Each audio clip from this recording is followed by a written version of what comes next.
Welcome to Tramlines, a podcast from Agrii. I'm your host, Tony Smith, putting your questions to the experts. Today we are talking to farmer Tom Martin, well-known farmer and influencer farming near Peterborough, and Neil Harper, agronomist with Agrii.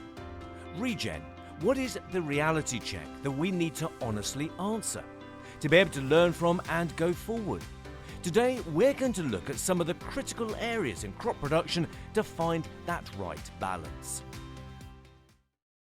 Tom, if I can come to you first, what are the key issues, the challenges that are facing farmers with regards to regenerative agriculture?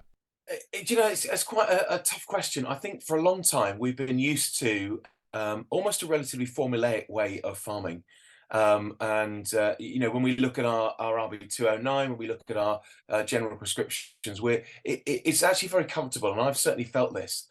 When we move to a regenerative method of farming, there's a lot more thought and consideration, balance. It isn't quite so prescriptive, and so for me, I found myself learning more than I've ever learnt, and thinking more than I've ever thought. Not that I didn't think before, but it's certainly it's not a cut and dry, simple method of farming. So I think regenerative is a lot more. There's a lot more thinking to be done, and a lot more, therefore, pressure on us as decision makers.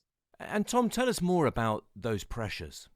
I think apart from the kind of obvious pressure of what everyone else thinks, which always seems to be a pressure in farming that shouldn't, and to an extent doesn't exist. It's the fact that we're trying to balance a real toolbox of options. Of course, in conventional farming we're doing that as well, but when we're looking regeneratively, we're working with our 5 pillars, and we're really, I think, working more broadly is probably the way to put it. It's something that's quite difficult to explain. And when we look at the big companies at the moment looking to get involved, there's a story about Nestle. They're going to need to define it, whereas these are 5 guidelines. They're not 5 black and white, requirements, rules, regulations. It's a system of guidelines, and with the 6th pillar, the final pillar being context. How does it work on your farm, in your field, in that situation at that time? And that's what makes things more challenging, but more exciting, I think. Yeah, sure. And could you just quickly share those pillars for us, just to have that context to what you're referring to? I certainly can do, although I was caught out the other day and only managed to name 4 of them. So let's see if I do better than that. Number 1 is reduce tillage. Number 2 is bring in biodiversity. Number 3 is to have living roots in the ground as much as possible. Number 4 is to protect your soil, or have soil armour. And number 5 is to incorporate livestock. And if there's a 6th pillar, that's the one I mentioned, which is to get the context right, applying the first 5 in the context of your farm, your situation. Yeah, thank you, Tom. And Neil, coming to you as an agronomist, what do you see as the key challenges that are facing farmers right now as they look to regen? I think like everything, and everyone's looking at the regen thing, but we all need to be profitable still in this way of farming. It's great to think that we can suddenly change our practices and we are going to get these great results. And I'm personally, there's lots of hiccups along the way. As we say, the volatility in markets at the moment is a challenge. We've seen the fertilizer prices go high, grain prices down. The challenge with farming, maybe I'm looking, is we never quite know what our product we're growing is going to be worth at the end of the day. So we're making decisions 12, 6, 8 months, 18 months in advance of what we're trying to do.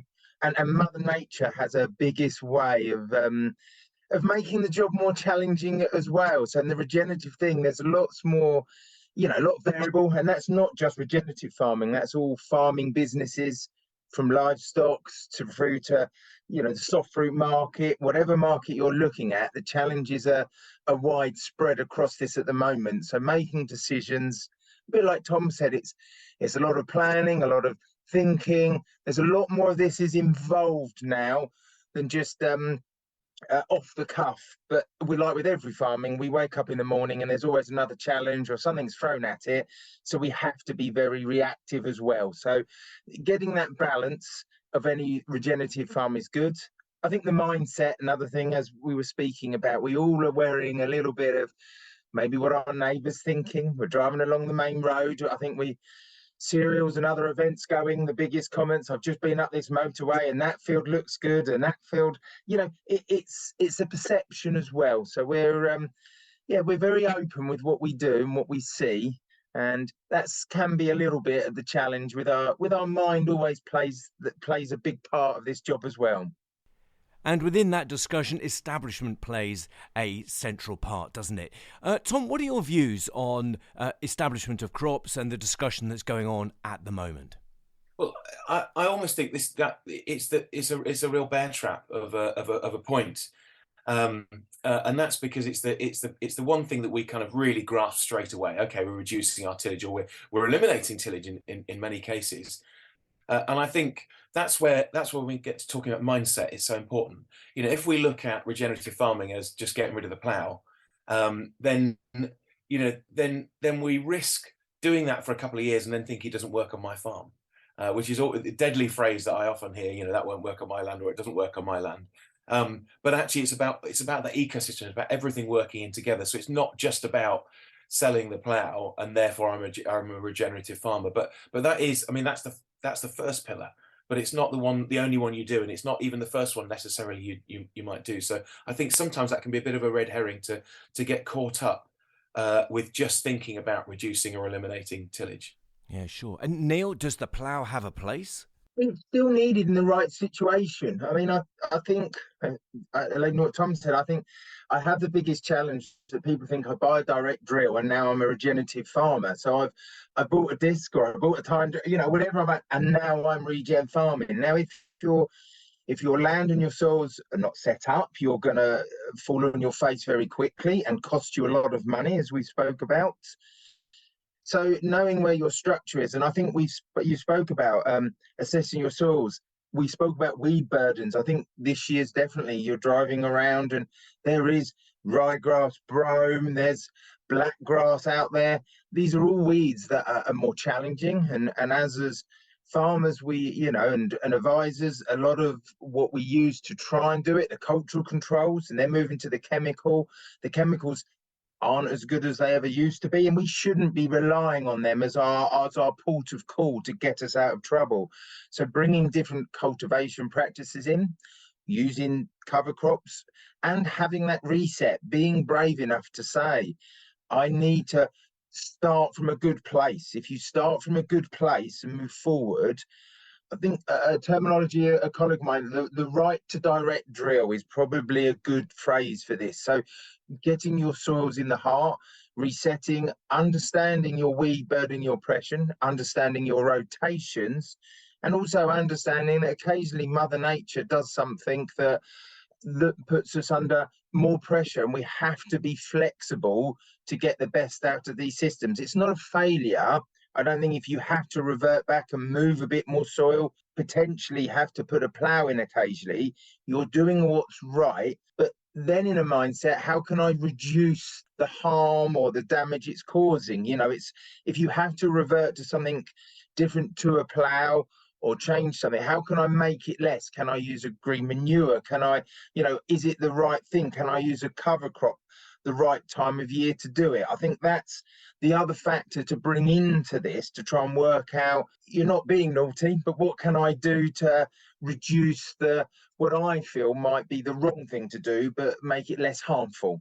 If I can add to that as well, I've had a lovely old neighbour who says the best thing you can do for a crop is grow a really good crop the year before.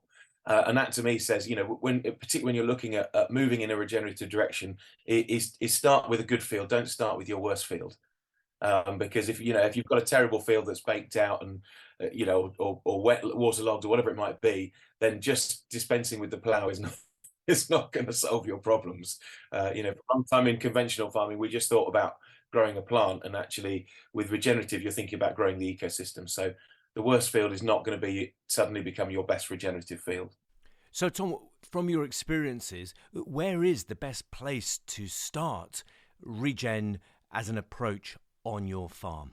We talk about the top 6 inches, and often people think that means the soil, but it's more, as Sir Clive Woodward used to talk about in the 2003 Rugby World Cup campaign.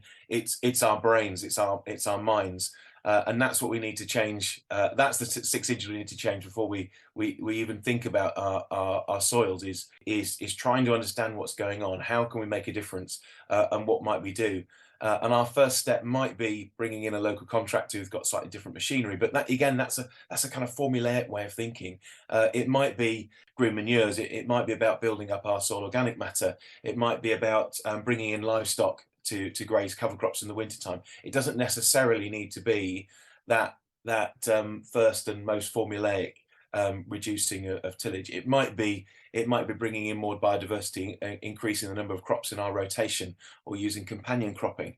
That's probably a lower risk, but potentially still very, very high impact way of just kind of moving into regenerative farming. But really, it comes back to the mindset, and I think we need to understand and be convinced of a certain way of farming, and then pursue it.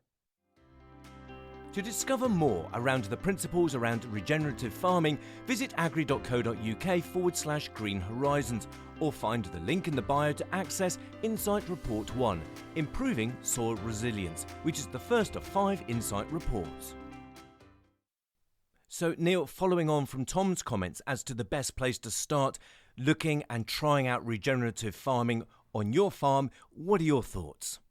I think Tom hit the nail on the head. Is choosing the right field, the one that you're going to go. If you've got the lower pouring field, or one that's going to be not productive in the first place, if you're moving into this scenario, that's probably the one that will come around and bite you the first at the end of this. The other risk, I think, is you have to sit down as a farmer. It's the mindset of, what are we trying to achieve? Where is our output on this? Are we looking at reducing our tillages? Is that something going shallow from it? Do I want to start looking at cover crops, and why and where and when? Is it to help with structure? If you want to hold structure, catching nutrients, returning, helping with the next crop, or as a forage feed, or a feed because you want to start some grazing over winter. I've probably got a few farmers that'll be listening going, I don't want a sheep back on my farm if I've chased them around on Christmas Day. I mean, you've got to understand some of the pitfalls. You've got to communicate with other farmers on this. There's a lot of people have tried and done this, and we're not sometimes so good as individuals as saying what we've done wrong, because we don't want to put our hands up and say we've had a failure and I've got it wrong. But learning from our failures and discussing with other groups of farmers on this, and other advisors that have worked with farmers, is a great way of maybe mitigating some of the pitfalls fooling wearers. So being honest with ourselves, what's failed and go, and looking at other people's farms. As me individually and a group of farmers I go with, we probably learnt more doing that, and learn from our own mistakes, and being honest with each other has helped with these pitfalls. So using others' knowledge and others' failures, and being honest about what we think with this, and not always saying that it's a magic answer being a regenerative farmer, because it is definitely a way to be heading to fall, but there is some other pitfalls like normal farming, but we can all starting to learn from these as we move forwards. So cover crops is a key element of regen farming. Tom, how have you got on with cover crops? My experience of cover crops is same as my experience of everything, is varied, and I completely agree with Neil. I learn more from the things I've got wrong than the things I've got right, and I think that's just so important. And Neil, with regards to regen farming, how do you see cover crops? I think the word crop's very keen at the end. These are a crop that you're growing for a purpose. Little bit of a habit, I suppose. Early doors was you just put it in and walk away from it, and it would do its job. Well, actually, this is a crop, and we're growing for a purpose. So we have to understand some of the principles. It needs to go in whatever way we're going to establish it. If you're spreading it on, or if you're drilling it, it needs to have a zone to drill into and establish the weather. There's no point in putting it in if it's gonna fail. I think probably learned a bit more about some species. I can probably number of stories of drilling a lovely thick cover crop, best thing ever, and then it not going through the drill afterwards. The wrong component in it. You suddenly learn the percentages. Are you trying it too thick or too thin to compete with each other? So to learn from this. And root structure, different root structures, we all know in the rows and in the soil, we want a multiple of few different roots to do something. But target it, your tried areas. Why you want to cover crop, blanking in your whole farm. The fields have got bigger, hedgerows did come out in the past, and soil variants have changed across fields, so fields perform different. But sometimes a blanket approach across a whole farm, a whole field, is not the right thing on a cover crop. Try and get it in the areas that are going to give you the results you want. And just to add to that, Neil, I think that kind of very first question is why are we even doing it? I always say, just start off with don't bother. Like, don't bother putting a cover crop in, because if you just want to put it in because you think you should, then don't bother. But if you're thinking, right, I need to address my carbon nitrogen balance, or I really need to penetrate that panel, or improve that rooting zone, or retain nutrients, or grow something that my sheep might want to eat. You've got to start off by thinking, why am I even bothering to do this, and how can I direct what I'm doing to be most efficient in terms of finances, but also in terms of my outcome. And looking forward at the goal that we're aiming for, Tom, is that a reality that is achievable? Better farm profitability, better environmental sustainability? Yeah, I mean, I think on our farm we see three things. So we've not seen a financial dip, but I think that comes from embracing everything in a kind of more broad fashion. Environmentally, absolutely. We've seen a big difference, and my father loves to talk about how pleasurable it is to walk across the fields now, and that's something that we very much see. But really, the thing which I suppose is immediately tangible is that we're not losing money in the net, but actually we're spending less as well. And Neil, what's getting in the way of success? Yeah, I think the biggest thing is you come up with these great ideas and you want to move forward, as we said, like bringing livestock, lower disturbance, or night drilling. But it's having that time to sit down to understand what you're doing with someone that's either seen it or what I'm trying to think outside the box of what the negatives could be and how to reduce that risk from it. So spending the time to think about, this is the direction I'm going. What things could be a pitfall? Am I going to have a failure because of my soil type's not going to allow me maybe to completely direct drill and I need to move a bit? Dealing with residues, dealing with cover crops, remembering what the negatives can be, what possibly could work, could go wrong, and how you can mitigate some of these things moving forwards.